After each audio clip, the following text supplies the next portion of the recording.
আমি এই প্রশ্নের উত্তরে বলতে চাই শুধুমাত্র আওয়ামী লীগ ছাড়া বাংলাদেশের জন্য সকল দলই একসাথে কাজ করতে পারে। আমরা বিগত ১৭ বছর দেখেছি শুধুমাত্র আওয়ামী লীগের পক্ষেই দেশের স্বার্থ বিকিয়ে দিয়ে ক্ষমতার জন্য আওয়ামী লীগের মন্ত্রীরা বাংলাদেশকে এত পরিমাণ বাংলাদেশকে নির্লজ্জ জায়গায় নিয়ে যেত। অনেক সময় ওদেরকে বলতে শুনেছি স্বামী-স্ত্রীর সম্পর্ক। বিভিন্নভাবে এরা এত নির্লজ্জভাবে কথা বলতে পারত। তো এটা বাংলাদেশের কোনো রাজনৈতিক দল এটা বিলং করে না।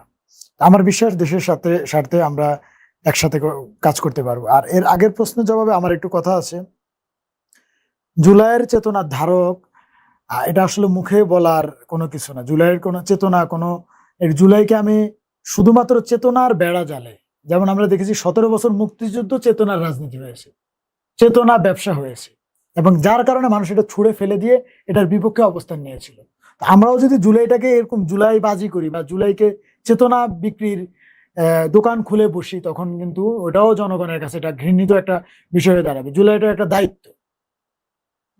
বর্তমান যারা সরকার জুলাইয়ের মাধ্যমে আজকের আপনারা ক্ষমতায় এসেছেন, ওনারা যদি ওনাদের দায়িত্ব পালন করতে পারে জনগণের প্রতি, রাষ্ট্রের প্রতি, আহত শহীদ পরিবারদের প্রতি, তখন কিন্তু এটা ওনারা আমরা বুঝে নেব এটা অন করতেছে।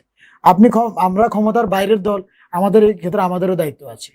আহত শহীদেরা শুধুমাত্র কোনো সরকারের না, সরকারের বাইরে যারা আছে তাদেরও দায়িত্ব আছে। আমি মনে করি যারাই এই দায়িত্বগুলো পালন করবে তারাই এটাকে আপহোল্ড করতেছে এবং এটার আগামী দিনের রাজনীতিতে সবাইকেই এই বিষয়টাকে, এই দায়িত্বটাকে সুনিপুণভাবে পালন করা উচিত।